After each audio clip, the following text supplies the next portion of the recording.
Space. Rahul, क्योंकि HCL और विप्रो के नंबर्स से पहले तो आज मजबूती दिख रही है, लेकिन जब नंबर्स टीसीएस ने अच्छे रिपोर्ट किए थे तो वहां पर सेल ऑफ आया। इनफैक्ट पूरे पैक पेपर पूरे सेक्टर पर रब ऑफ आया। पहले एक बार चलिए विप्रो के नंबर्स का एस्टिमेशन समझ लेते हैं कि स्ट्रीट को एक्सपेक्टेशन एक्चुअल में है क्या, कमेंट्री से क्या कुछ निकल के आ सकता है, वो तो क्या नंबर्स के बाद पता चलेगा, लेकिन एक बार एक्सपेक्टेशन समझ लेते हैं। पूजा ने रिपोर्ट कंपाइल किया, एक बार चलते हैं उनके पास।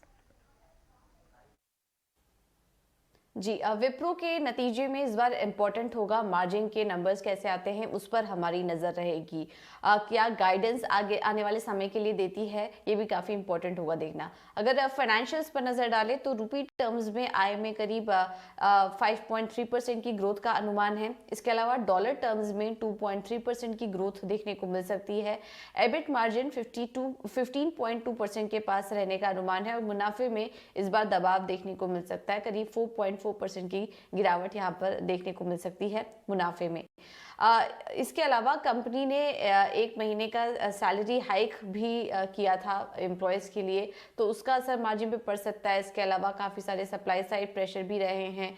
इनका जो ट्रैवल कॉस्ट है वो भी बढ़ा हुआ रहेगा, जिसके चलते ये सारी चीज़ें मार्जिन पर असर डालेंगी। हालांकि रुपये में गिरावट ज़रूर आई थी, लेकिन उसका भी ज़्यादा कुछ फ़ायदा यहाँ पर कंपनी को मिलता हुआ दिखाई नहीं देगा। तो ये कुछ तमाम फैक्टर्स हैं जिन पर कि आपको नज़र रखनी है।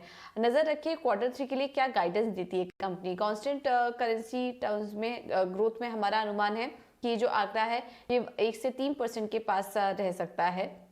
अब देखना होगा कि जो गाइडेंस आती है वो लोअर साइड पर आती है या फिर 3% के आसपास देखने को मिलती है। आने वाले समय के लिए डील विन को लेकर किस तरह का मोमेंटम दिखाई दे रहा है, एट्रिशन और हेडकाउंट ट्रेंड कैसे दिखाई दे रहे हैं, और इनके जो की वर्टिकल्स हैं BFSI, consumer, manufacturing, health care, वहाँ पर किस तरह का प्रदर्शन वो आने वाले समय के लिए देख रहे हैं और FY23 के लिए वो क्या गाइडेंस दे रहे हैं, इन तमाम फैक्टर्स पर हमारी नजर रहेगी। ऑलराइट, तो बिल्कुल, लेकिन ना वेज हाइक नॉर्मलाइजेशन की तरफ एक बड़ी कंपनियों के लिए ये ट्रिगर भी है जिसे ध्यान रखना होगा, जो एंटिसिपेट किया जा रहा है। बट खैर एनी हाउ प्रेशर रह सकता है मार्जिन पर, और देखना होगा कि कमेंट्री में किस तरह की गाइडेंस कंपनी देती है, बिग ऑर्डर विंस को लेकर किस तरह की गाइडेंस दिखती है। तो वहाँ सारे क्रूशल फैक्टर्स है जिन्हों विप्रो के कॉन्टेक्स्ट में जरूर वॉच आउट करना चाहेंगे। अब राहुल से समझते हैं कि क्या कोई ट्रेड उन्हें IT पर दिखता है। राहुल, ये बहुत ट्रिकी है, बहुत पजलिंग स्पेस है एक्चुअली।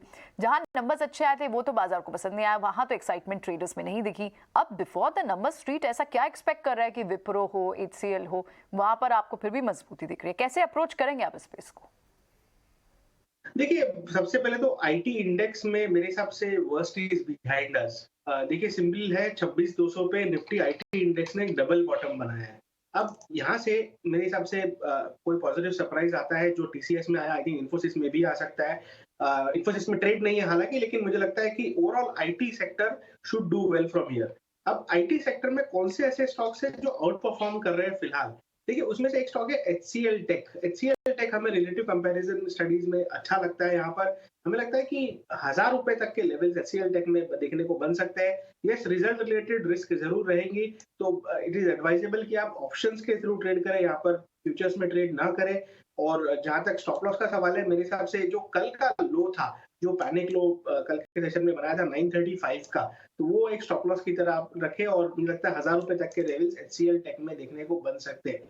ओवरऑल अगर आप निवेशक है तो मेरे हिसाब से हमारी टॉप पिक्स लाइक इन्वेस्टमेंट के लिए इन्फोसिस और KPIT टेक, जो कि एक मिड साइज कंपनी है जो ऑटोमोटिव सेक्टर को भी कैटर करती है। तो KPIT टेक हमें लगता है कि काफी अच्छा यहाँ से परफॉर्मेंस दे सकता है। अगर आपका 6 से 12 महीने का टाइम फ्रेम है तो हमें लगता है कि अच्छी अपसाइड इन दोनों स्टॉक्स में, यानी कि इन्फोसिस और KPIT टेक में आपको देखने को मिल सकती है। As a trader I think थोड़ा वेट एंड वॉच करना चाहिए, बट एज एन इन्वेस्टर मेरे हिसाब से IT पैक में यहाँ पर काफी अच्छे बार्गेन्स अवेलेबल है।